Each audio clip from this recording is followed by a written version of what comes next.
விலையிட பெற்ற நாமத்துக்கு மட்டும் மகிமை உண்டாகட்டும். 7 வார்த்தைகளை தேவ சமூகத்திலே தியானிக்க போகிறோம். அந்த 7 வார்த்தைகளை நாம் எப்பொழுதும் கேட்கிறபடினாலே அந்த 7 வார்த்தைகளுடைய சில அர்த்தங்களை சொல்லி செய்தியுடைய தலைப்பு பாடுகள் என்று சொல்கிற அந்த தலைப்போடு நான் உங்களோடு கூட தேவனுடைய வார்த்தைகளை பேசுவதற்காக நான் விரும்புகிறேன். 7 வார்த்தைகள் என்று சொல்லும் பொழுது இந்த 7 வார்த்தையை நான் உங்களுக்கு முன்பாக சுட்டி காண்பித்துவிட்டு அந்த பாடுகளுக்கு நேராக நான் கடந்து போக விரும்புகிறேன். இயேசு கிறிஸ்து பாடுகளிலே 14 விதமான பாடுகளை குறித்து சொல்லப்பட்டிருக்கிறது. இன்னொரு பக்கம் சங்கீதம் இந்த 22ஆம் சங்கீதத்திலே சொல்லப்பட்டிருக்கிற 27 காரியத்தினுடைய பாடுகள் என்று சொல்லி அதிலே சொல்லப்பட்டிருக்கிறது. நாம் பார்க்கும் பொழுது எல்லாரும் இயேசுவை சாதாகவே பார்க்கிறார்கள். ஆனால் பைபிள் சொல்கிறது இயேசு கிறிஸ்துவினுடைய எலும்புகளை எண்ணலாமா, அந்த அளவுக்கு பாடுகளுடைய சிரசின் மேல் இருந்தது என்று வேதம் சொல்லுகிறது. பாருங்கள், இன்னைக்கு இந்த வேதத்திலே சொல்லப்பட்டிருக்கிற காரியம், முதலாவது காரியம் லூக்கா 28ஆம் அதிகாரம் அதனுடைய 34வது வசனத்திலே முதலாவது காரியம், பிதாவே இவர்களை மன்னியும். ஆண்டவருடைய சமூகத்திலே முதலாவது வார்த்தை மன்னிப்பின் வார்த்தை. மன்னிக்கிற ஒரு மனப்பக்குவம் நம்முடைய வாழ்க்கையில் இருக்க வேண்டும் என்று சொல்லி ஆண்டவர் விரும்புகிறார். எல்லாரையும் மன்னிக்கிறவர்கள் தான் கிறிஸ்தவர்கள். காரணம் என்ன அப்படின்னு சொன்னால், இந்த வேலை நமக்கு முன்பாக சுட்டி காண்பிக்கப்பட்டிருக்கிற காரியங்கள் என்ன அப்படின்னு சொன்னால், மன்னிப்பு நம்முடைய வாழ்க்கையிலும் தேவை. நாம் மற்றவர்களுடைய வாழ்க்கையில மன்னிக்கிற ஒரு அனுபவத்துக்குள்ளாக இருக்க வேண்டும் என்று சொல்லி வேதம் நமக்கு முன்பாக சொல்லப்பட்டிருக்கிறது. இப்போ நம்ம பார்க்கும் பொழுது கிறிஸ்துவுக்கு செய்யப்பட்ட 14 பாடுகள் என்று சொல்கிற சில காரியத்தை சொல்வதற்கு காரணம் என்று சொன்னால், மன்னிப்பின் வார்த்தையை சொன்னவர் எப்படிப்பட்டவர் என்பதை குறித்து முதலாவது காரியம் மத்தேயு 27ஆம் அதிகாரம் 30வது வசனம், முகத்திலே துப்பினார்கள். இன்னைக்கு பாருங்க, கிறிஸ்தவர்களாக இருக்கிற நம்முடைய வாழ்க்கையில நமக்கு முன்பாக யாராயும் நம்மளை துப்பினார். ஒருவேளை நீங்க நினைச்சு பாருங்க, சிலர் சொல்லிட்டு போவாங்க, வீட்டுக்கு முன்னாடி நின்று காரி துப்பிட்டு போவாங்க. அதனால நம்ம என்ன செய்யணும், அவங்களுக்கு விரோதமாய் காவல்துறையில போலீஸ் கேஸ் கொடுப்போம், இல்லைன்னு சொன்ன சொந்தக்காரர்களை கூப்பிடுவோம், இல்லைன்னு சொன்ன வீட்டில் இருக்கிறவங்களை கூப்பிடுவோம். பிரச்சனைகள் அதிகமாய் மாற்றப்படும். ஆனா இந்த வேதம் என்ன சொல்கிறது என்று சொன்னால், இயேசு கிறிஸ்துவை முகத்திலே துப்பினார்கள் என்று வேதம் சொல்கிறது. முதலாவது பாடுகளுக்கு நேராய் சொல்கிற ஒரு காரியம், அவர் பிதாவே இவர்களை மன்னியும் என்று சொல்லி சிம்பிளா சொல்லிட்டார். ஆனா சிம்பிளா சொல்வதற்கு காரணம் என்ன சொன்னால், இவ்வளவு தூரம் அனுபவிக்கப்பட்ட மன்னிக்க முடியாத காரியங்களை இயேசுவுக்கு முன்பாக செய்த அந்த ஜனங்களை மன்னிக்கக்கூடிய ஒரு மனப்பக்குவம் உள்ள ஒரு தெய்வம். முதலாவது நான் உங்களுக்கு சொல்லுகிறேன், முகத்திலே துப்பினார்கள். துப்பின பொழுதும் கூட இவர்களை மன்னியும் என்று சொல்வதற்கு காரணம் என்று சொன்னால், இந்த உலகத்தில் இருக்கிற சர்வ வல்லமை உள்ள தெய்வம் இயேசுவானவர் மன்னிப்பதற்கு ஒரு வல்லமை உள்ளவர். கையை தட்டி ஆண்டுடைய நாமத்தை மகிமைப்படுத்தலாம். இரண்டாவதாக மத்தேயு 26ஆம் அதிகாரம் 67வது வசனம், கன்னத்தில் அறைந்தார்கள். நான் சொல்லுகிற அன்பு தேவனுடைய பிள்ளைகளை, நாம் ஒரு அடி வாங்கினால் கூட அநேக சிலர்கள் அவரை கன்னத்திலே அறைந்தார்கள் என்று வேதம் சொல்கிறது. அப்போ நான் சொல்லுகிற தேவனுடைய பிள்ளைகளை, நாம் வருஷந்தோறும் 7 வார்த்தைகளை தியானிக்கிறோம். வருஷந்தோறும் ஆண்டவருடைய மன்னிப்பையும் ஆண்டவருடைய இரத்தத்தையும் பாடுகளை குறித்து தியானிக்கிறோம். ஆனால் நாம் மற்றவர்களை மன்னித்திருக்கிறோமா என்று சொல்கிற சில காரியத்தை நான் உங்களுக்கு சொல்வதற்காக விரும்புகிறேன். கன்னத்தில் அறைந்தார்கள். இன்னைக்கு சின்ன பிள்ளைகள் அடிச்சா கூட ஏற்று அடிக்கிற ஒரு சூழ்நிலை. பாருங்க, சின்ன பிள்ளைகளை பெற்றோர் அடிக்கிற நேரத்தில் உடனே ஏற்று அடிக்கிறார்கள். ஒரு தாய் இப்படியாக இடத்திலே சொன்னார்கள், ஒரு நாளும் என் பிள்ளை ஏற்று பேசினதே கிடையாது. நான் ஒரு அடி கொடுத்த உடனே அடிப்பதற்கு கழுத்து நெரிப்பதற்காய் ஓடி கடந்து வந்து விட்டான் என்று சொன்னார்கள். இவ்வளவு வேதனையான ஒரு காரியம். ஆனா இந்த இயேசுவானவர் ஐயா அவர் நினைத்திருப்பார் என்று சொன்னால், எத்தனை தேவ தூதர்களை இறக்கி இருக்கலாம், எவ்வளவோ காரியங்களை செய்திருக்கலாம். சகல அதிகாரம் படைத்தவர் தான் இயேசு கிறிஸ்து. இவர் பாடுகளை அனுபவிப்பதற்கு காரணம் என்ன சொன்னால், இந்த உலகத்தில் இருக்கிற எல்லா ஜனங்களுக்காக, உலகத்தில் இருக்கிற சகல ஜனத்துக்காகவே இந்த பாடுகளை அனுபவிக்க வேண்டும் என்று சொல்கிற ஒரு தேவனுடைய வார்த்தைக்கு சொல்கிறது. சங்கீதத்தில் 22 சொல்லப்பட்டது, ஏசாயா 52, 53 சொல்லப்பட்டிருக்கிறது, கிறிஸ்து யாருக்காக? நம்முடைய அக்கிரமங்களுக்காக, நம்முடைய பாடுகளுக்காக, நம்முடைய உபத்திரவங்களுக்காக அவர் சிலுவையிலே அறையப்பட்டார் என்று சொல்லப்பட்டிருக்கிறது. சிலுவை என்று சொன்னாலே கள்ளர்களை எல்லாம் சிலுவையை அடைவார்களாம். முதலாவது கள்ளர்களை பிடித்துக் கொண்டு அந்த சிலுவையிலே அறைவதற்காக எடுத்துக் கொள்வார்களாம். குழியெல்லாம் தோண்டுவார்களாம். குழியெல்லாம் தோண்டி அந்த சிலுவையிலே அறையப்பட்ட ஒரு காரியம். யோசித்து பாருங்க, 3 ஆணிகள் அறையப்பட்ட அந்த சூழ்நிலைகள். அது வேற கயிறோ எதுவுமே கட்ட மாட்டாங்க. இந்த ஆணிகளுக்குள்ளாக தான் அந்த கைகள் நிற்கும். கால்களிலே 2 கால்களையும் சேர்த்து அறையப்பட்டிருக்கும். எல்லாருக்கும் தெரிந்த ஒரு காரியம் தான். ஆனால் அந்த சிலுவைக்குள்ளாக இருக்கிற அந்த காட்சி எப்படி என்று சொன்னால், அந்த 3 ஆணிகளில் மட்டும்தான் அந்த சிலுவைகள் நிற்கப்படுகிற ஒரு சூழ்நிலை. அவர்களை கயிறை கட்டியோ இல்லை வேற ஏதோ ஒரு காரியம் அல்ல. இந்த 3 ஆணிகளில் தான் சிலுவையிலே அப்படி நிற்குமாம். கள்ளர்களை எல்லாம் அப்படித்தான் அறைவார்களாம். அறைகிற நேரத்திலே பார்க்கும் பொழுது ஒரு பயங்கரமான வெயிட்டாக இருக்கலாம், பயங்கரமான சூழ்நிலை அந்த சிலுவையில் இருக்கலாம். ஆனால் வேதத்திலே சொல்லப்பட்டிருக்கிற காரியம் என்றால், அந்த நபர்கள் அந்த 3 ஆணிகளும் அறையப்பட்டிருக்கும் பொழுது உயிரோடு கூட தான் இருப்பார்களாம்.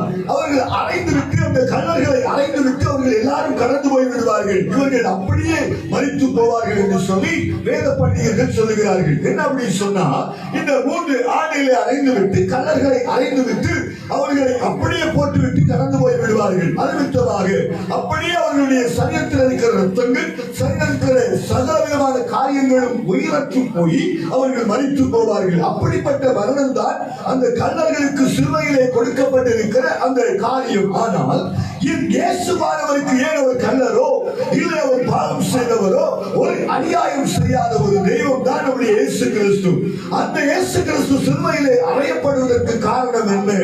உங்களுக்காகவும் எனக்காகவும் தன்னுடைய குற்றங்களுக்காக, பாவங்களுக்காக, அக்கிரமங்களுக்காக தான் அவருடைய முகரூபத்தை கூட பார்க்க முடியாத ஒரு சூழ்நிலைகளுக்குள்ளாக பைபிள் சொல்லுவதீங்களா, அவருடைய எலும்புகள் எண்ணப்படலாம். அல்லேலூயா. இன்னைக்கு உங்க வீட்டுல இருக்குதான் எனக்கு தெரியாது. சிலருடைய வீட்டுல போட்டாக்கள் இருக்கும். அவர் 2 சொட்டு கண்ணில் வருகிற கண்ணீரான ஒரு ரத்தம், இனி சொல்லப்படும் கால்களில் ரத்தம் என்று சொல்லப்பட்டிருக்கு. ஆனால் இந்த புதிய ஏற்பாடுகள், பழைய ஏற்பாடுகள் சொல்லப்பட்டிருக்கிற காரியத்தை நான் உங்களுக்கு சொல்லுகிறேன். என் ஆண்டவருடைய எலும்புகள் கூட எண்ணப்பட்ட அளவுக்கு, எலும்புகள் கூட வெளியே தெரியக்கூடிய அளவுக்கு அவருடைய சரீரம் உடைக்கப்பட்டிருந்தது. எப்படி என்று வேதத்திலே சொல்லப்பட்டிருக்கிற காரியம், என் கைகளையும் என் கால்களையும் உருவ குத்தினார்கள். அப்படின்னு புரிந்து கொள்ளுங்கள். ஆண்டவராக இயேசு கிறிஸ்துவினுடைய பாடுகளை குறித்து வேதம் சொல்லுகிறது, என் கைகளையும் என் கால்களையும் உருவ குத்தினார்கள். பைபிள்ல சகரியா 12:10, அது மட்டுமல்ல மத்தேயு 27ஆம் அதிகாரம், யோவான் 19ஆம் அதிகாரம், இவைகளெல்லாம் நீங்கள் தியானித்து பார்ப்பீர்கள் என்று சொன்னால் வேதம் சொல்லுகிறது, என் கைகளையும் என் கால்களையும் உருவ குத்தினார்கள். அப்படி சொன்னா எலும்புகள் வெளியே தெரியத்தக்கன அவருடைய சரீரத்தை உடைக்கப்படினார்கள். ஏன் இதுக்கு நம்ம ஆண்டவருக்கு நம்முடைய வாழ்க்கையில பேசுகிறதற்கு காரணம் என்ன அப்படின்னு சொன்னால், இன்றைக்கு இருக்கிற நம்முடைய வாழ்க்கையில எல்லாரையும் மன்னிக்கிற ஒரு அனுபவத்துக்குள்ளே மாற்றப்பட வேண்டும். ஒரு ஆமென் சொல்ல மாட்டீங்களா? வேதம் சொல்லுகிறது, முதலாவது காரியம் முகத்திலே துப்பினார்கள், 2வது காரியம் கன்னத்திலே அறைந்தார்கள், 3வது பாடாக மத்தேயு 27ஆம் அதிகாரம் 2வது வசனத்தை வாசிக்கலாம். மத்தேயு 27 அதனுடைய 2வது வசனம்.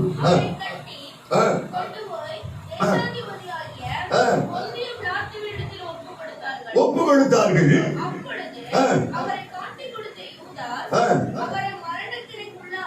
மத்தேயு 27:2 தானே வாசிங்க.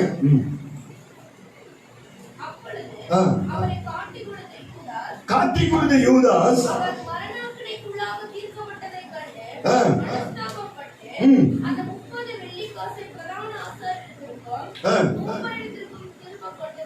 சரி போதும். 3வது காரியத்துக்கு நான் கடந்து வருகிறேன். கைகள் கட்டப்படுதல். அந்த சமூகத்தில் நான் உங்களுக்கு சொல்லுகிறேன், காட்டி கொடுத்தப்பட்டு அந்த சூழ்நிலைகளுக்கு பிறகு அவருடைய வாழ்க்கையில் வருகிற பாடுகள் அநேகமாக இருந்தது. காரணம் என்று சொன்னால் கைகளை கட்டினார்கள். பயங்கரமான சூழ்நிலைகள். அவருடைய பைபிள் அருமையாக சொல்லப்பட்ட குற்றவாளிகளை தான் கட்டுவார்கள். ஆனா இங்க இயேசுவை கட்டக்கூடிய ஒரு சூழ்நிலை.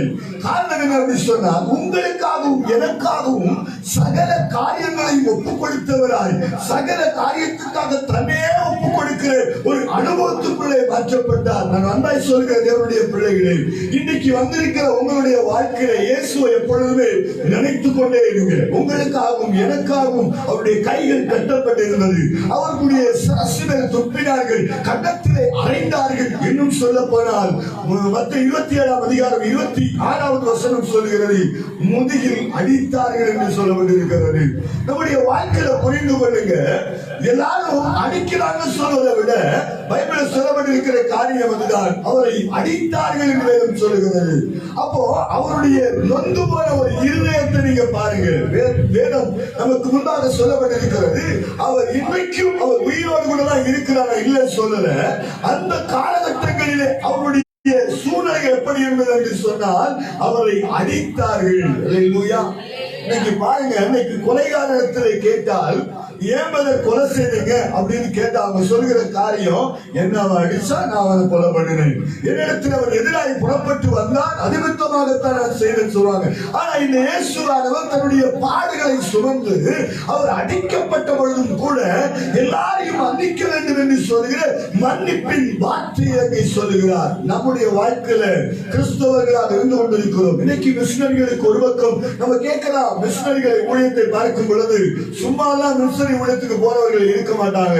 எவ்வளவு பெரிய பெரிய காரியங்களை பொறுத்தனையோடு கூட கடந்து போய் எத்தனையோ ரவுடிகள், எவ்வளவோ கொலை செய்தவர்கள், எத்தனையோ மிஷனரி ஊழியத்துக்காக அர்ப்பணித்து போறவர்கள் உண்டு.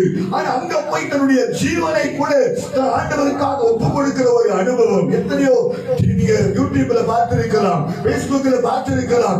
எத்தனையோ காரியங்கள் மிஷனரிகள் எல்லாம் மறித்து போகிறார்கள். காரணம் ஒன்னே ஒன்றுதான் சொல்ல முடியும், ஆண்டவராக இயேசு எங்களுக்காக அடிக்கப்பட்டதை போல இந்த உலகத்தில் இருக்கிற ஆத்துமாக்களுக்காக நாங்களும் மறித்து போவதற்கு தயாராக இருக்கிறோம், கிறிஸ்துவுக்காக ஜீவனை விடுவதற்கு தயாராக இருக்கிறோம் என்று சொல்லி தன்னுடைய ஜீவனை எல்லாம் ஒப்புக் கொடுத்து கடந்து போய் எத்தனை மரணங்கள், கை கால்கள் எல்லாம் அப்படியே இழுத்துக் கொண்டு போகிற எத்தனை மிஷனரிகளை நீங்கள் பார்க்க முடிகிறது. இந்த கடைசி காலத்தில் நான் உங்களுக்கு சொல்வது ஒரு வெளிப்பாடை சொல்கிறேன், தேவனுடைய பிள்ளைகள் நீங்கள் மன்னிக்கிறவர்களாக இருக்க வேண்டும். நாமே சொல்ல மாட்டீங்களா?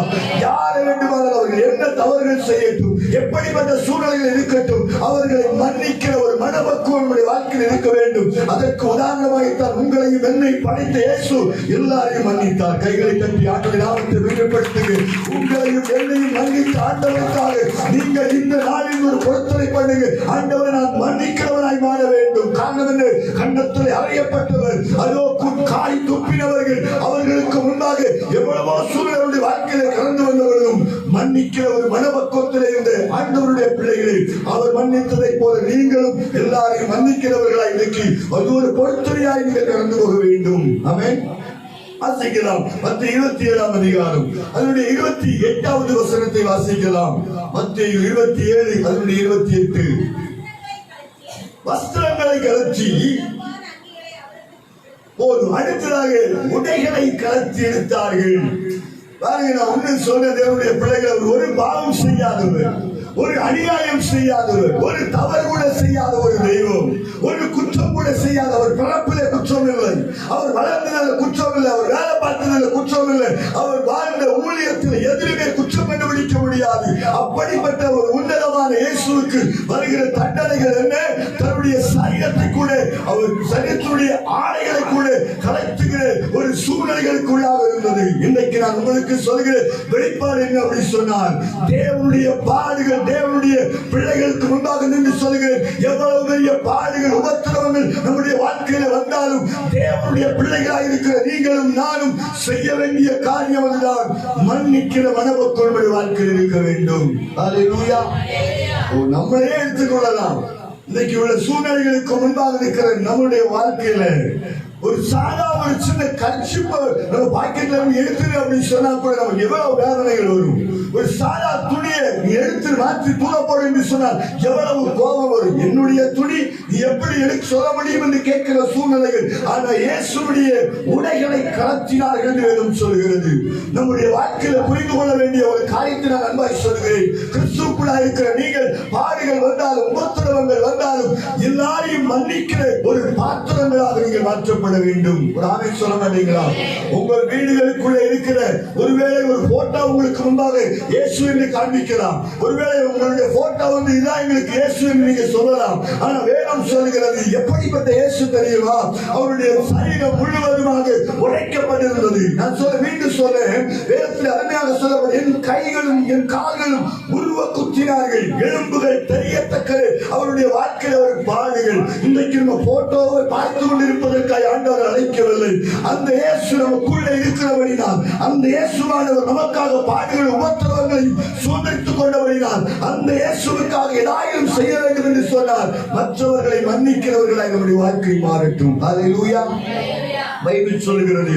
அடுத்ததாக மத்திய 27ஆம் அதிகாரம் 29வது வசனம் சொல்கிறது, தலைமுறை முடி வைத்தல்.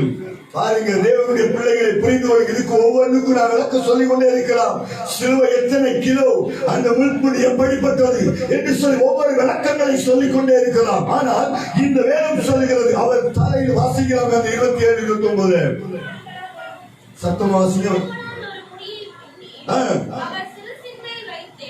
அவருடைய சிரசின் மேல் வைத்து போதும். பாருங்க, தேவனுடைய சமூகத்தில் அவருடைய சிரசின் மேல் ஒன்று சொன்ன தேவனுடைய பிள்ளைகளை முள்முடி எத்தனை அர்த்தங்கள் கொண்டிருந்தாலும் இன்றைக்கு சொல்கிற அந்த முள்ளை தலைகளில் வைக்கும் பொழுது எவ்வளவு காயமற்றிருக்கும் என்பதை நீங்கள் அறிந்து கொள்ள வேண்டும். அப்படிப்பட்ட பாடுகளை சுமந்த இயேசுவுக்காக 7 வார்த்தையை கேட்டுவிட்டு போவதற்காக நீங்கள் நானும் வரவில்லை. எல்லாரையும் மன்னிக்கிற வார்த்தையை சொல்லி மன்னிக்கிற மனப்பக்குவத்தோடு கூட இருக்கிற ஒரு அனுபவத்துக்குள்ளே மாற்றப்பட வேண்டும். அடுத்ததாக ஏசாயா 50ஆம் அதிகாரம் 6வது வசனத்தை ஒருவர் வாசிக்கலாம். ஏசாயா தீர்க்கதரிசன புஸ்தகம் 50 அதனுடைய 6வது வசனம் ஒரு வாசிக்கலாமே.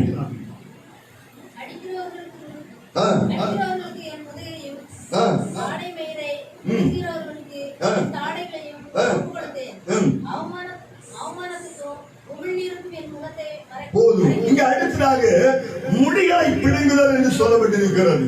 யோசித்து பாருங்க, எவ்வளவு கஷ்டமான அத்தனை இயேசு சுமந்தார். எத்தனை கஷ்டமான காரியத்தை அவர் சுமந்ததை குறித்து வேதம் நமக்கு முன்பாக சொல்லப்பட்டிருக்கிறது. நம்ம புரிந்து கொள்ளுங்க. சும்மா பைபிளை வாசிட்டு அப்படியே போயிடும், அதான் நம்முடைய வாழ்க்கை. ஏதோ பைபிள் வாசிக்கணும் வாசித்து கேட்டுறக் கூடாது. ஏதோ எங்க வீட்டுல யாராவது போதகர் வருவார்கள், பைபிள் வாசிக்கலாம் கேட்டுருவாங்க. ஒரு ஊழியர் எப்போ பார்த்தாலும் எல்லாத்தையும் கேட்கிற கேள்வி நான் பார்த்திருக்கிறேன், இன்னைக்கு என்ன பைபிள் படிச்சீங்க? நான் எப்பவும் சந்தோஷப்படுறேன், நீங்க பைபிள் வாசிக்கணும். ஆனா பைபிளை வாசிக்கும் பொழுது அதை கருத்தோடும் அதை உணர்ந்து வாசிக்கிற உணர்வோடும் கூட வாசிக்கிற ஒரு அனுபவத்துக்குள்ளே மாற்றப்பட வேண்டும். ஆமென் சொல்லுங்க. இன்னைக்கு பைபிள் நமக்கு முன்பாக சொல்கிறது, கர்த்தருடைய ஜனம் எல்லாரையும் மன்னிக்கிற ஒரு பக்கம், ஏன் மன்னிக்கணும் அப்படின்னு சொன்னா அவருடைய முடியை கூட பிடுங்கினார்கள் என்று சொல்கிறது. நம்முடைய வாழ்க்கையில புரிந்து கொள்ளுங்க. இந்த சங்கீதம் 22 நீங்க நல்ல வீட்டுல போய் வாசிப்பீங்கன்னு சொன்னா, அது ஒருவேளை தாவீது எழுதியிருந்தாலும் அந்த எழுத்தானது எழுதப்பட்டிருக்கிற ஆவிக்குள்ளாக எழுதப்பட்டிருக்கிற அந்த காரியம் என்ன அப்படின்னு சொன்னால், அது 27 சம்பவம் இயேசு கிறிஸ்துவின் பாடுகளை குறித்து அங்கே சொல்லப்பட்டிருக்கிறது. ஹல்லேலூயா. அன்னைக்கு உங்களுக்கு சொல்லுகிற தேவனுடைய பிள்ளைகளை, எந்த அளவுக்கு தேவனோடு கூட நீங்க நிக்கிறீங்களோ அந்த அளவுக்கு உங்களுக்கு ஆசீர்வாதம் இல்லைன்னு சொல்லல. ஆனா வேதத்தை தியானிக்கும் பொழுது புரிந்து கொள்ள வேண்டும், அங்கே முடிகளை பிடுங்கினார்கள் என்று வேதம் சொல்கிறது. அடுத்ததாய் வாசிக்கலாம் மார்க் 15ஆம் அதிகாரம் அதனுடைய 24வது வசனம்.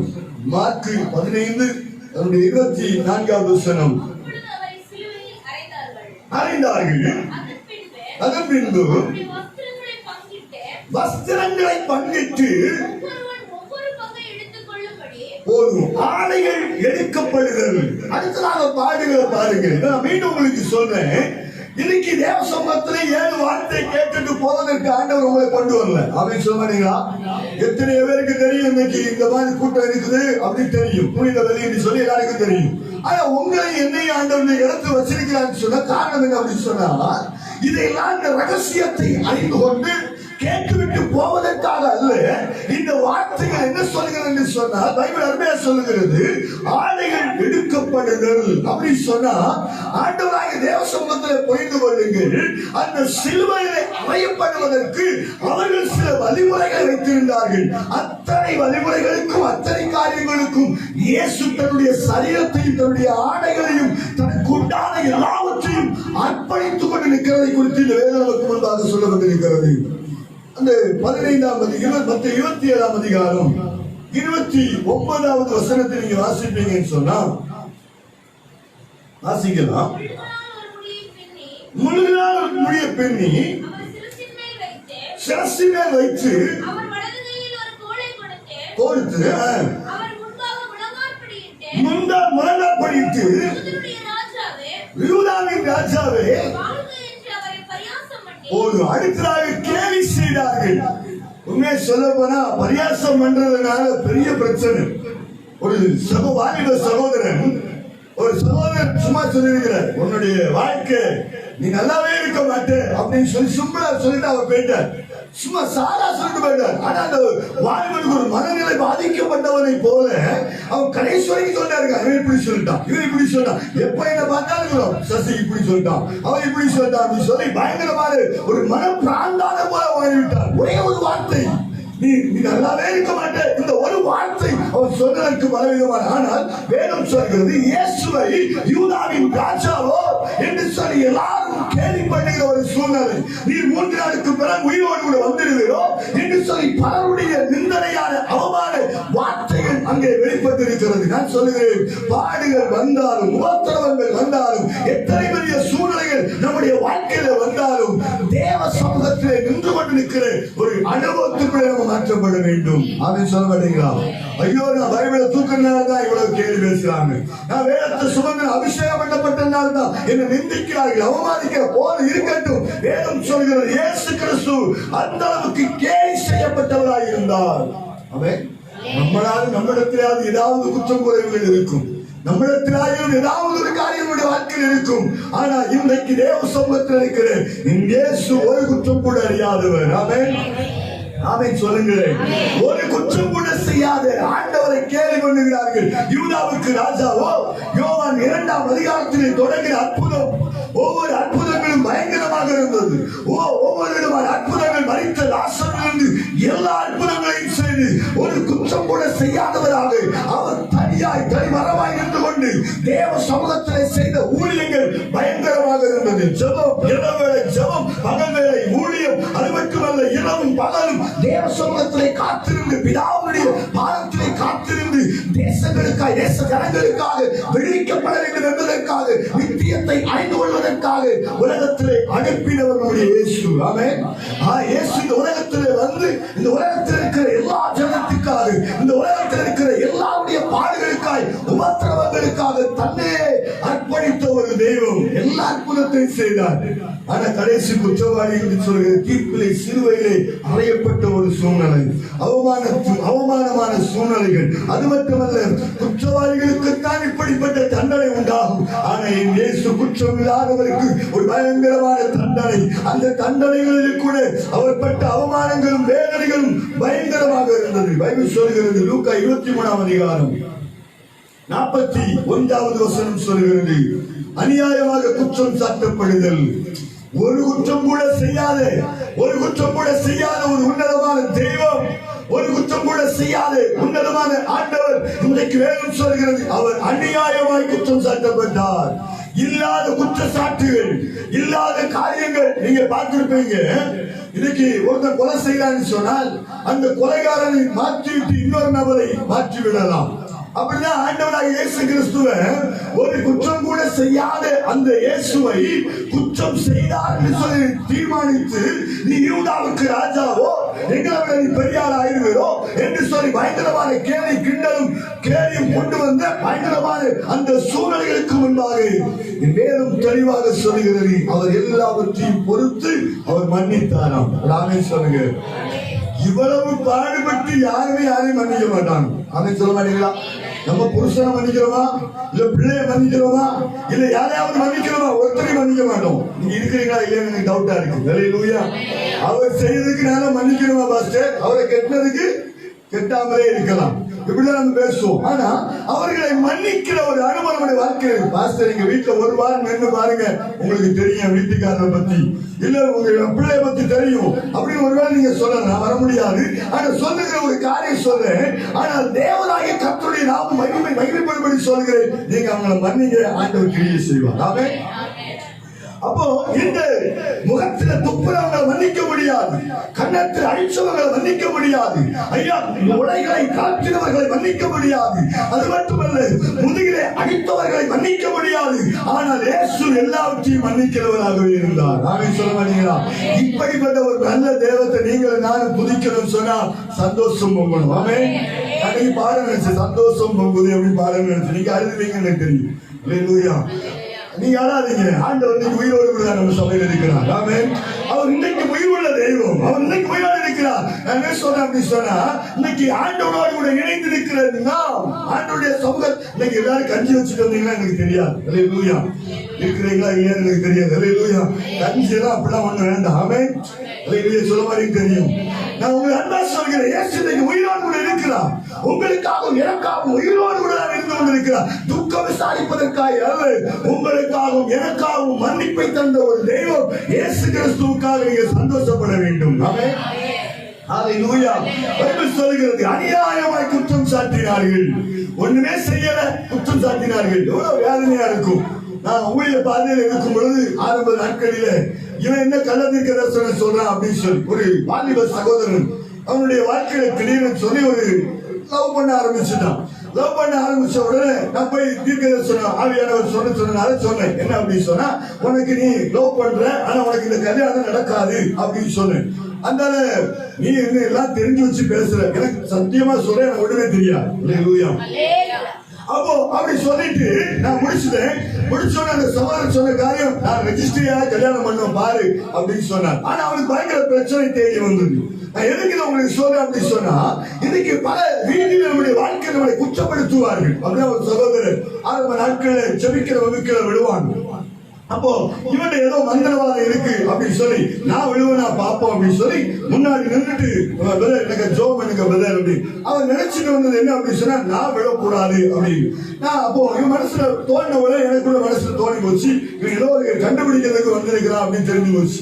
அந்த நான் ஜோம் பண்ணும்போது தலையில கூட நான் கையை வைக்கல. ஆண்டவரே சொன்னேன், ஆண்டவரே உங்களுடைய வரலாமை அந்த சகோதரன் பார்க்க வேண்டும் என்று சொல்லி கையை கூட வைக்கல. கையை மேல தூக்கி வச்சு ஜோம் பண்ண ஆரம்பிச்ச உடனே அப்படியே அவர் முக்கி நான் போய் கண்ணை தந்து பார்க்க முக்கியம் கையை பிடிச்சு வச்சு முக்களை விடக்கூடாது அப்படின்னு சொல்லி ரொம்ப ட்ரை பண்ணிட்டே இருக்கிறார். ஆவியானவர் தள்ளி விட்டார். ஆமென். அல்லேலூயா. தேவனுடைய வல்லமை குறைந்து போகிறது அப்படின்னு சொல்ல மாட்டீங்களா? ஏன் அப்படி சொன்னால், இன்றைக்கு ஆண்டவருடைய சமூகத்திலே நம்மளை குற்றப்படுத்துவார்கள், ஊழியத்தை குற்றப்படுத்துவார்கள், குடும்ப வாழ்க்கையை குற்றப்படுத்துவார்கள், தனிப்பட்ட வாழ்க்கையில குற்றங்கள் நம்மளை தேடி வரும். ஆனால் அவைகளில் கூட தேவ பிள்ளைகளை நீங்கள் எல்லாரையும் மன்னிக்கிறவர்களாய் மாற வேண்டும். ஆமென். பாஸ்டர் மன்னிக்கவே முடியாது பாஸ்டர், ஒன்று விட்டா அடுத்த மந்திரவாதம், அடுத்த விட்டா அடுத்தது, எங்க குடும்பம் அழிஞ்சு போகுதுன்னு சொல்லி பயங்கர மந்திரவாதம், எப்படி மன்னிக்க முடியும்? ஒன்னே ஒன்று சொல்றேன், இந்த இயேசு கிறிஸ்து உண்மையாகவே யாரையும் மன்னிக்க முடியாதவர்களையும் எல்லாரையும் மன்னிச்சார். ஆமென். நான் சொல்கிற தேவனுடைய பிள்ளைகளை, அவருடைய ஊழியங்கள் கூட தூசிக்கப்பட்டதாம்.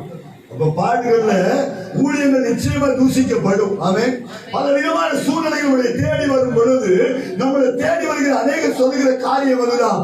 எப்படி கடந்த வாரம் கூட ஒருத்தர் சொல்றாரு, சசி ஊழியம் செய்யறானா, தாடி வளர்த்திருக்கிறானா, அல்லேலூயா, சசி ஊழியம் செய்யறானா, வீட்டை விட்டு வெளியே வந்துட்டானா, பலர் கேள்வி கேட்டது உண்டு. ஆனா இன்னைக்கு நான் உங்களுக்கு சொல்ற அன்பு தேவனுடைய பிள்ளைகளை, ஆண்டவர் ஜீவன் உள்ளவர். ஆமென். அவர்களுடைய பாடுகளுக்காக, உபத்திரவங்களுக்காக, எல்லா ஊழியங்கள் தூசிக்கப்படுவதற்காக பலவிதமான ரீதியில் நம்முடைய ஊழியத்தில் நடக்கலாம். இன்றைக்கு கர்த்தர் உங்களை பார்த்து சொல்றாரு, எப்பா நீ எல்லாரையும் மன்னிக்கணும். ஆமென். ஒரு வார்த்தை கூட முடியல, நீ 7 வார்த்தை எப்படி 12 மணி ஆயிரம் நினைக்கிறேன். அல்லேலூயா. முதலாவது வார்த்தை நாம் மன்னிக்க வேண்டும். பாடுகள் வந்தாலும் மன்னிக்கிற ஒரு அனுபவம் வாழ்க்கையில் இருக்க வேண்டும். அடுத்ததாக மார்க் 15 அதிகாரம் 31 அவர் நிந்திக்கப்படுகிறார். நான் சொன்ன என்னுடைய பிள்ளைகள், இது 12வது காரியம், நிந்திக்கப்படுதல். நம்முடைய வாழ்க்கையில சில நேரங்கள்ல நிந்திக்கப்படுறோம், அவமானப்படுறோம், வேதனைப்படுறோம். ஏன் எனக்குடைய வாழ்க்கையில் இது நடக்கிறது? ஏன் என்னுடைய குடும்பத்தில் இது நடக்கிறது? என்னுடைய பிள்ளைகளுக்கு ஏன் இது நடக்கிறது? இது ஒரு தலைமுறை சாபமா இருக்குமோ, தலைமுறை கிளிகளாக இருக்குமோ என்று சொல்லி பல ரீதியில நீங்கள் வேதனைப்பட்டுக் கொண்டிருக்கலாம். கர்த்தர் உங்களை பார்த்து தெளிவாய் சொல்லுகிற ஒரு காரியம், நீங்கள் நிந்திக்கப்பட்டாலும் அவமானப்பட்டாலும் அவர் நமக்காகவே முன்னாடியே நிந்திக்கப்பட்டு விட்டார். ஆமென். அப்படிப்பட்ட ஒரு ஆண்டவரை ஒரு நாள் விட்டு விடாதீங்க. அடுத்ததாக நான் உங்களுக்கு சொல்வதற்கு காரணம் என்ன? சங்கீதம் 22 அதனுடைய 14வது வசனத்தை நீங்க வாசிப்பீங்கன்னு சொன்னா வாசிக்கலாம். சங்கீதம் 22 அதனுடைய 16வது வசனம்.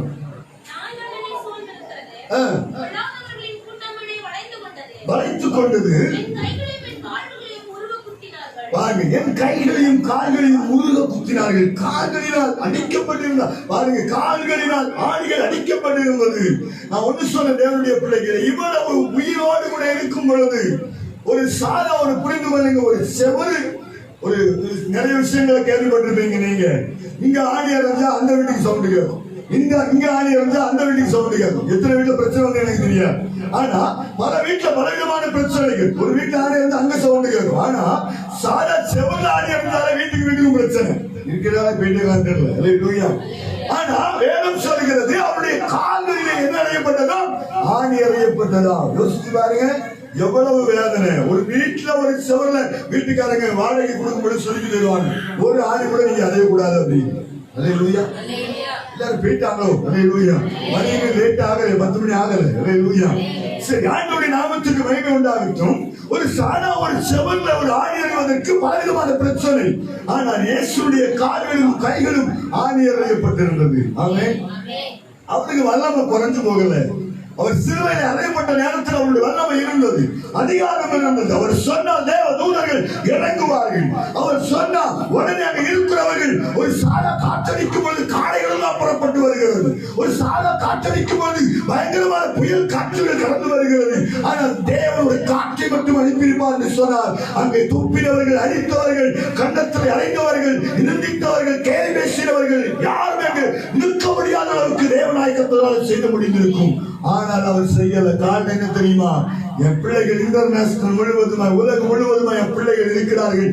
அவர்களுடைய பாடுகளுக்காக, அவருடைய உபத்திரவங்களுக்காக, அவருடைய பாவங்களுக்காக ஆட்டுக்குட்டியானவர் சுமந்தார். அல்லேலூயா. இன்னைக்கு வேதம் சொல்கிறது, கடைசியாக பார்க்கும் பொழுது அதனுடைய பாடுகளுடைய 14வது காரியம், யோவான் 19ஆம் அதிகாரம் 34வது வசனம், விழாவில் குத்தப்படுதல். எவ்வளவு ஒரு பெரிய வேதனையான ஒரு காரியம். இவ்வளவு தூரம் பயங்கரமான சூழ்நிலை. ஆனாலும் கூட இத்தனை 14 காரியங்கள் சங்கீதம் 22 27 பாடுகள் என்று சொல்லப்பட்டிருக்கிறது. ஆனால் அவைகளில் கூட என் ஆண்டவர் எல்லாரையும் மன்னித்தார். சொல்ல மாட்டீங்களா? அவருடைய இருதயத்தில் ஒரு கேள்விகள் வந்திருக்கலாம். இதுக்கான கூட்டத்துக்கு வந்தேன், யாரையும் மன்னிக்க முடியாது, தயவு செய்து சொல்றேன், எல்லாரையும் மன்னிங்க. எல்லாரையும் மன்னிச்சிருங்க. இன்னைக்கு அது ஒரு பொருத்தனையாக நீங்கள் எடுத்துக்கொள்ள வேண்டும். 2வது வார்த்தைக்கு நேராக நான் கடந்து போக விரும்புகிறேன். இன்னைக்கு நீ என்னோடு கூட பரதேசியில் இருப்பாய். லூக்கா 23ஆம் அதிகாரம் 43வது வசனம். இதுல சொல்லுகிற காரியம் என்ன சொன்ன? ரட்சிப்பின் வார்த்தை. நான் சொன்ன பார்த்தீங்களா, கள்ளனை கூட அவன் கள்ளன் கூட ஒருவேளை பரியாசம் பண்றான். கள்ளன் பரியாசம் பண்ணுகிறான். இன்னொரு கள்ளன், ஐயோ நம்மளாவது கள்ளனா இருந்தோம், ஆனா அவர் ஒண்ணுமே செய்யலையே, ஒரு குற்றம் கூட செய்யலையே என்று சொல்லுகிற அந்த மனிதன். ஆனா வேதம் சொல்லுகிறது, இன்றைக்கு என்னோடு கூட நீ 2 கொரிந்தியர் 12ஆம் அதிகாரம் 3ஆம் அதிகாரம் 1, 2, 3 நீங்க வாசிப்பீங்கன்னு சொன்னா அந்த பரதேசி குறித்து சொல்லப்பட்டிருக்கிறது. அப்ப நான் உங்களுக்கு சொல்லுகிற காரியம், 2வது வார்த்தை இந்த ரட்சிப்பின் வார்த்தை. 1வது வார்த்தை மன்னிப்பின் வார்த்தை, 2வது வார்த்தை ரட்சிப்பின் வார்த்தை. ஹல்லேலூயா. ஹல்லேலூயா. நீங்க உற்சாகமா இல்லைன்னா நான் முடிச்சிருவேன். ஹல்லேலூயா. கர்த்தர் நல்லவர். 2வது காரியத்தை நான் உங்களுக்கு சொல்றேன், ரட்சிப்பின் வார்த்தை. அப்போ ஆண்டவருடைய ரட்சிப்பை ஜனங்கள் சுதந்திரித்துக் கொள்ள வேண்டும் என்பதற்காக அவர் பாடுகளையும் உபத்திரவங்களையும் நிந்தனையும் அவமானங்களையும் அவர் சுமந்தரித்துக் கொண்டார் என்று வேதம் சொல்லுகிறது. எனக்கு ஒரு ஆசை என்ன அப்படின்னு சொன்னால், இந்த நாளிலே ஒரு 7 காரியத்தை நான் சிம்பிளா உங்களுக்கு சொல்றேன். ஒண்ணு, நீ மனம் திரும்பி வாழ வேண்டும். ஆமென்.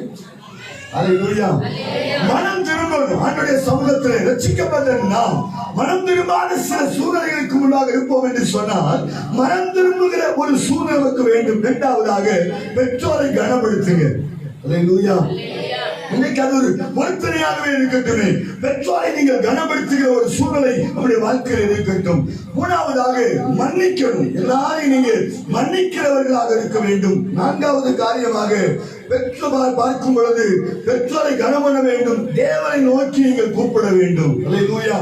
ஆண்டவரை நோக்கி கூப்பிடுகிற ஒரு அனுபவம் நம்முடைய வாழ்க்கையில் இருக்க வேண்டும். அது மட்டுமல்ல, ஆத்தும தாகம் நமக்குள்ள இருக்கணும். ஆமென். அல்லேலூயா. இயேசுவுக்கு ஆத்தும தாகம் இருந்தது. அதனாலதான் பிதாவுடைய கட்டளைகளுக்கு அவர் கீழ்ப்படிந்தார். ஒருவேளை என் தேவனே என்னை ரட்சியும் என்று ஒருவேளை கூப்பிட்டிருக்கலாம். கூப்பிட்டது உண்மைதான். ஆனா கூப்பிடுவதற்குரிய காரியங்கள் அநேகமாக இருந்தாலும் இந்த உலகத்தில் இருக்கிற சகல ஜனங்களுக்காய் நான் அனுபவிக்க வேண்டியவைகளை அனுபவிக்க வேண்டும் என்று சொல்லி அவர் அனுபவிக்கிறவராகவே இருந்தார். அல்லேலூயா.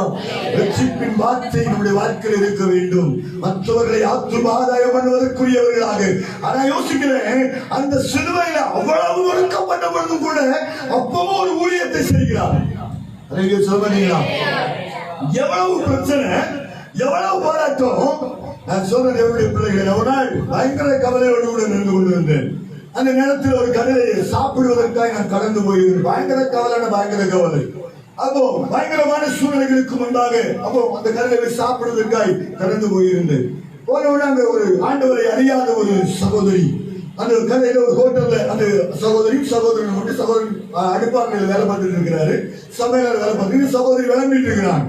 ஒரு வாலிப பிள்ளையை போலதான் இருக்கிறது. அப்ப நான் ஆண்டவர்கிட்ட கேட்கிறேன், ஆண்டவரே இந்த சகோதரிக்காக உண்மை குறித்து சொல்ல வேண்டும் என்று. பயங்கரமான சூழ்நிலை. ஆனா அந்த நேரத்தில் அந்த சகோதரியை கூப்பிட்டு சொல்றேன், சிஸ்டர், இந்த ஹோட்டல்ல இருப்பதற்கு நீங்க அந்த அளவுக்கு உங்களுக்கு விஷயம் கிடையாது. ஆனா ஆண்டவர் என்னோட கூட சொல்லுகிறதுனால சொல்றேன், உங்க லெவல் இந்த ஹோட்டல்ல நீங்க இருக்க மாட்டீங்க. உங்க வாழ்க்கையில ஒரு பெரிய மாற்றங்கள் வரப்போகிறது என்று சொல்லி சில காரியத்தை சொன்ன உடனே நீங்க எல்லாம் கரெக்டா சொல்றீங்க. ஆனா என்ன எனக்கு புரியல அப்படின்னு சொன்னாங்க. நான் சொல்றேன் சிஸ்டர் சொல்லி சில காரியத்தை அவங்களோடு நான் பேசிக் கொண்டிருந்தேன். அப்பதான் புரிந்து கொண்ட காரியம், அவர்கள் உடைக்கப்பட்டிருந்தார்கள். பயங்கரமான சூழ்நிலைகள். அவைகளிலே இயேசுவை சொல்வதில் ஒரு பெரிய சந்தோஷம். ஆமென். அதுதான் நடக்கிறது. நம்ம எவ்வளவு கவலை இருந்தாலும் ரட்சிப்பினுடைய அனுபவம், ரட்சிப்பினுடைய சூழ்நிலைகள் நம்முடைய வாழ்க்கையில் இருக்க வேண்டும். அல்லேலூயா. நம்ம கவலைப்படுறோம் சொல்லி நம்ம அநேகரை ரட்சிப்புகிற நடத்தாமல் இருக்கக்கூடாது. ஆத்தும தாகத்துக்காகத்தான் இன்றைக்கு நீ என்னோடு கூட பரதேசில் இருப்பாய். ஆமென். இன்றைக்கு ஆண்டவருடைய பிள்ளைகளை நம்ம கவலைகளை விட்டுட்டு நம்ம ஆத்தும ஆதாயம் பண்ணுவதற்கு நம்மை அர்ப்பணிக்க வேண்டும். ஆமென். இரண்டாவது ரட்சிப்பின் வார்த்தை. மூன்றாவதாக யோவான் 19ஆம் அதிகாரம் 26, 27 நீங்கள் வாசிக்கலாம்.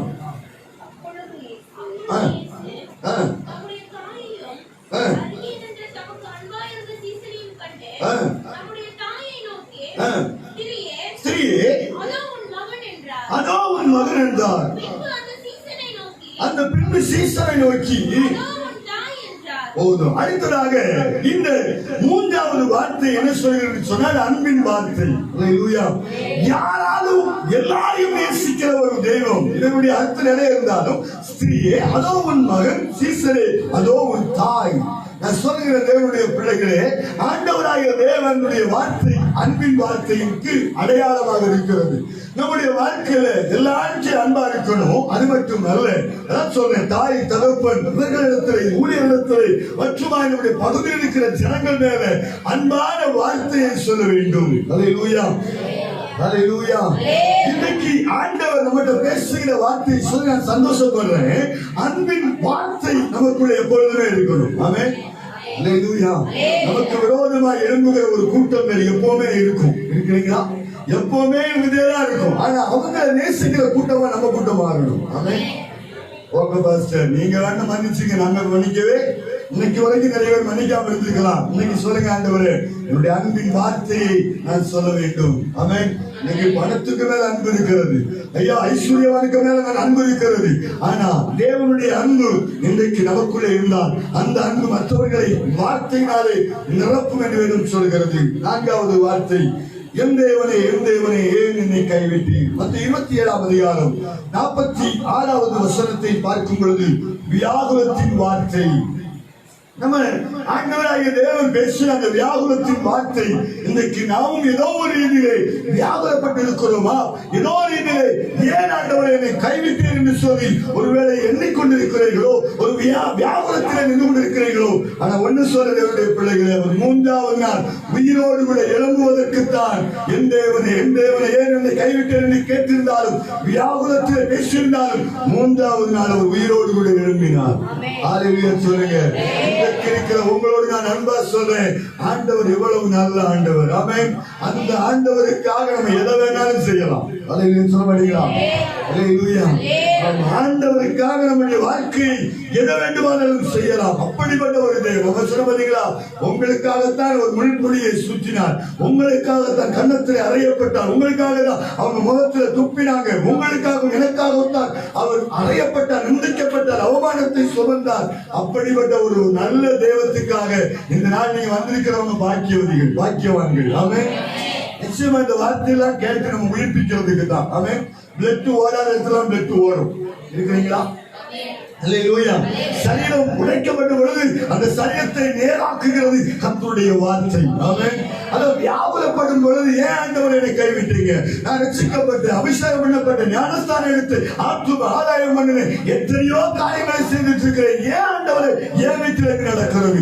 ஏன் பிள்ளையார் ரட்சிக்கப்படல, ஏன் கணவன் ரட்சிக்கப்படல என்று சொல்லி பயங்கரமான வியாகுலத்தில் இருக்கிறீர்களோ, 3வது நாள் உயிர் தெழுந்ததை போல உங்கள் விண்ணப்பங்களுக்கு 3வது நாள் உயிர் தருகிற விண்ணப்பங்களுக்கு என் ஆண்டவர் அற்புதங்களை செய்வதற்கு தான் வியாகுலமாய் இருக்கிற உங்கள் விண்ணப்பத்துக்கு ஆண்டவர் இன்றைக்கு சொல்கிற காரியம். இன்றைக்கு நீங்கள் வியாகுலத்தில் இருக்கிறார், என் தேவனே ஏன் ஆண்டவர் என்னை கைவிட்டு என்று சொல்லி ஏதோ ஒரு நீங்கள் பாடப்பட்ட இந்த கூட்டத்துக்கு வந்திருக்கிறார். உங்களை பார்த்துதான் என் ஆண்டவர் சொல்லுகிறார், நீ பயப்படாத, 3வது நாள் உயிர் தெழுந்த ஆண்டவர் உன் நடுவிலே உலாவுவேன், உன் விண்ணப்பங்களுக்கு வருதருவேன், அடைக்கப்பட்டவை எல்லாம் உங்களுக்கு திறக்கப்பட போகிறது, எதெல்லாம் அடைக்கப்பட்டதோ அதெல்லாம் உங்களுக்கு திறக்கப்படுவதற்கு தான். அடுத்ததாய் 5வது வசனத்துக்கு நான் போகிறேன். 5வது காரியம், தாகமாய் இருக்கிறேன். யோவான் 19ஆம் அதிகாரம் 28வது வசனம். நான் சொல்ல இப்ப சும்மா முடிச்சுல போறேன். ஆனா உங்களுக்கு நான் அன்பாய் சொல்லுகிற காரியம், தாகமாய் இருக்கிறேன். அல்லேலூயா. கசப்பு ஒரு பக்கம் அவங்க கொடுக்கிற தண்ணீர் கசப்பு, ஒரு பக்கம் கொடுக்கிற காரியங்கள் எவ்வளவோ வேதனைகளாக இருந்திருக்கலாம். ஆனா இன்றைக்கு வேதனை நமக்கு முன்பாய் சொல்கிறது பாடுகளின் வார்த்தை. தாகமாய் இருக்கிறேன் என்று சொன்னால் பாடுகளின் வார்த்தை. அல்லேலூயா. வறண்டு போனது, நாவுகள் எல்லாம் ஒட்ட ஆரம்பித்து விட்டது, ஒன்றும் இல்லை. ஆனா வேணும் சொன்ன கள்ளன்களை 3 ஆண்களை சிலுவையிலே அறையப்பட்டு அப்படியே அழிஞ்சிட்டு போயிடுவாங்களாம், அவர்கள் அப்படியே மறித்து போவார்களாம். அப்படித்தான் வறண்டு போன நாவுகளை போல சரீரம் எல்லாம் வறண்டு போய் சரீரத்தை ஒடுக்கப்படும். ஆனால் தாகமாய் இருக்கிறேன் என்று சொன்ன அந்த பாடுகளின் வார்த்தை. ஹல்லேலூயா. இன்னைக்கு இருக்கிற உங்களுடைய வாழ்க்கையில தாகமா இருக்கிற ஆண்டவரே என்று சொல்லி நீங்கள் ஆண்டவர்கிட்ட கேட்டு இருக்கிறீங்களோ, ஏதோ ஒரு காலத்தில் நீங்க தாகமா இருக்கிறீங்க, ஆனா பாடுகளோடு கூட தாகமாய் இருந்து ஒருவர் உண்டானான், இயேசு மட்டும்தான். அல்லேலூயா. இந்த பாடுகளின் வார்த்தைகள் உங்களுக்கு நான் சொல்லுகிறேன். 7 வார்த்தை என்று சொல்லி தியானிப்பதோடு விட்டு விடாமல் இந்த பாடுகள் நம்முடைய வாழ்க்கையில வரும் பொழுது நான் தாகமா இருக்கிறேன் ஆண்டவரே, என் வறண்டு போன நாவுகளை போல, என் வறண்டு போன சரீரத்தை போல இருக்கிற என்னுடைய சூழ்நிலைகளை மாற்றித்தாங்கன்னு கேளுங்க. நிச்சயமாய் சொல்லுகிறேன், அவர் நமக்காக தாகமாய் இருந்தவர் நம்முடைய தாகத்தை மாற்றுவார். அவன் நம்முடைய தாகத்தின் தண்ணீரை தருவார். தாகத்தின் ஜீவ தண்ணீரை உங்களுக்கும் எனக்கும் தருவதற்கு அவர் வல்லமை உள்ளவராகவே இருக்கிறார். அடுத்ததாக 6வது காரியம் முடிந்தது. அல்லேலூயா. இன்றைக்கு அன்னுடைய சமூகத்தில் யோவான் 19ஆம் அதிகாரம் 30வது வசனம் சொல்லுகிற காரியத்தை நான் சொல்லுகிறேன். இது என்ன வார்த்தை அப்படின்னு சொன்னா, வெற்றியின் வார்த்தை. அல்லேலூயா. முடிந்தது என்று சொன்னது வெற்றியின் வார்த்தையா? முடிஞ்ச பிறகுதான் ஒரு தொடக்கம் வந்தது. ஆமென். என்னைக்கு அவருடைய ஜீவன் முடிந்ததோ அன்றைக்குத்தான், அதற்கு பிறகு 3வது நாள் உயிர் தெழுந்து ஒரு வெற்றியின் வார்த்தையை என் ஆண்டவர் கொடுத்திருந்தார். அல்லேலூயா. எல்லாரும் முடிந்தது என்று நினைக்கும் பொழுது என் தேவனாகிய கர்த்தருடைய சமூகத்திலே பிதாவுடைய திட்டங்கள் தொடங்க ஆரம்பித்தது. பிதாவுடைய திட்டத்தை ஆண்டவர் தொடங்க ஆரம்பித்தார். 3வது நாள் அவர் உயிரோடு கூட கடந்து வந்தார். இன்றைக்கு அதுதான் வெற்றியின் வார்த்தை. ஆமென். முடிஞ்சதுன்னு உங்களுக்கு பார்த்து எல்லாரும் சொல்லிட்டாங்களா? இயேசு இறந்துட்டார், முடிஞ்சது. இயேசு மறித்து விட்டார், முடிந்தது என்று நினைத்து விட்டார்களோ? ஆனா கர்த்தர் சொல்கிற காரியம், நீங்க வந்திருக்கிற உங்க வாழ்க்கையில நீங்க முடிஞ்சதுன்னு நினைக்கிறீங்க, இதுதான் உங்களுக்கு தொடக்கம். யாரையும் சொல்ல மாட்டீங்களா? இனி உங்க வாழ்க்கையில ஒரு புதிய தொடக்கத்தினுடைய அஸ்திவாரங்கள் உங்களுடைய வீடை தேடி வரப்போகிறது, உங்க ஊழியத்தை தேடி வரப்போகிறது, நீங்கள் எதிர்பார்க்கிற காரியத்துமே வரப்போகிறது. அடுத்ததாக 7வது காரியத்துக்கு நேராக இந்த முடிந்தது என்று சொல்கிற சில காரியத்தை நான் சொல்கிறேன். அவர் உலகத்திலிருந்து எதற்கு வந்தாரோ அதை செய்து முடித்தார். ஆமென். அல்லேலூயா. அவர் உலகத்திலிருந்து எதுக்கு வந்தார், எதுக்கு பிறந்தார், எதுக்கு வாழ்ந்தார், ஊழியம் செய்தார்? அவர் எல்லாவற்றையும் செய்து முடிப்பதற்கு தான் வேதம் சொல்கிறது. அவர் உலகத்திற்கு எதற்காக வந்தாரோ அவர் அதை முடித்தார். ஆமென். அதான் உண்மை. எவ்வளவு பாவிகள், உபத்திரவங்கள், நிந்தனைகள், அவமானங்கள், யூதாவின் ராஜாவோ என்று சொல்லி துப்பினார்கள், வேதனைப்படுத்தினார்கள். ஆனா முடிந்ததற்கு காரணம் என்ன சொன்னார்? அவர் வந்ததுக்கு காரணம் அவர் முடிச்சார். ஆமென். உண்மை. வேதம் சொல்கிறது அவர் சுவிசேஷத்தை செய்து முடிக்க வேண்டும் என்று சொல்லி விரும்புகிறார்.